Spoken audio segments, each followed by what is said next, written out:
प्रकृति प्रेम और सौंदर्य भावना का विकास करने वाली इस कविता के माध्यम से कवि ने विजय और पराजय दोनों ही स्थितियों में समानता बनाए रखने का संदेश दिया है।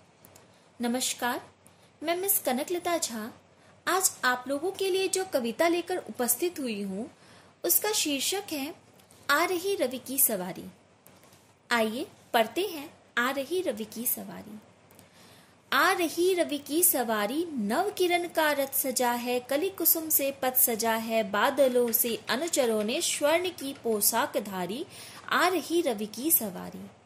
कवि कहते हैं कि सूर्य देवता की सवारी जो है वो अब आ रही है, यानी सुबह होने वाली है और नव किरण का रथ सजा है। और ऐसा प्रतीत हो रहा है जैसे जब जो सुबह की किरणें होती है वो बहुत सुंदर और नवीन सी लगती है, बहुत नया लगता है। तो ऐसा लगता है कि उन नवीन किरणों से रथ को सजा दिया गया है। कली कुसुम से पथ सजा है, सूर्य के उदय होते ही कलियां जो है वो खिलने लगती है, पुष्प खिलने लगते हैं। तो ऐसा लगता है कि जैसे सूर्य के आगमन के लिए रास्ते में फूल ही फूल बिछा दिए गए हों। बादलों से अनुचरों ने स्वर्ण की पोशाक धारी, और ऐसा लग रहा है कि बादल जो है वो सेवक है सूर्य के, और वो जो है सोने के पोशाक पहनकर बादलों की आगमन की सूचना, सूर्य के आगमन की सूचना जो है वो दे रहे हैं। इस प्रकार सूर्य जो है वो आ रहा है।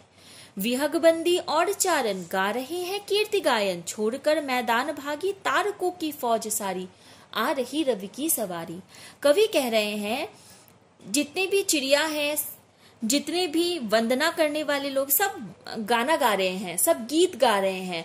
चारण एक तरह के कवि होते हैं जो वीरों की प्रशंसा में गीत गाया करते हैं। ऐसा लग रहा है कि सूर्य की प्रशंसा में भी चिड़िया जो है वो चारण के रूप में गीत गा रहे हैं। छोड़कर मैदान भागी तारकों की फौज सारी, और सूर्य देवता के आते ही जो तारों की जो फौज है वो फौज जो है वो मैदान छोड़कर भाग गए हैं। और इस प्रकार सूर्य उदय होता है। चाहता उछलू विजय कर, पर ठिठकता देख कर यह रात का राजा खड़ा है, राह में बनकर भिखारी, आ रही रवि की सवारी। कवि कहते हैं कि सूर्य देवता यह सोचकर उछलने ही वाले थे, खुशी होने वाले थे कि मेरे आगमन से चांद तारे सब छुप गए हैं, मैं कितना पराक्रमी हूँ, कितना यशस्वी हूँ कि मेरे आने से ये लोग जो है वो डर के भाग गए हैं, छुप गए हैं।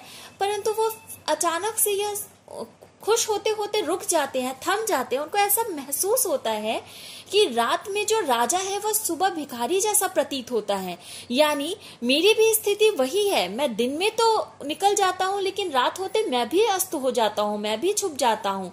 अर्थात विजय हो पराजय हो, परिस्थितियां जिंदगी में कैसी भी हो, हमें कभी अपने आप पर घमंड नहीं करना चाहिए, गर्व नहीं करना चाहिए। आज हम जिस परिस्थिति में है, कल हम उस परिस्थिति में होंगे या नहीं होंगे इसका कोई ठिकाना नहीं है। अतः हमें हर परिस्थिति में समान रूप से अपना जीवन यापन करना चाहिए। बच्चों, यहाँ बहुत सारे शब्दार्थ दिए गए हैं, आप पढ़ेंगे और उसको याद करेंगे।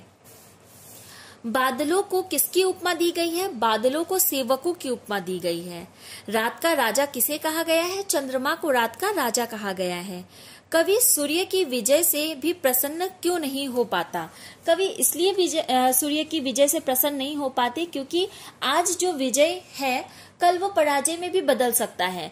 जो रात में राजा कहलाने वाला चांद है वह सुबह में भिखारी की तरह नजर आता है। ठीक उसी प्रकार यहाँ सूर्य भी शाम होते होते अस्त हो जाता है। सूर्य चांद को क्या देता है? सूर्य चांद को प्रकाश देता है। धन्यवाद।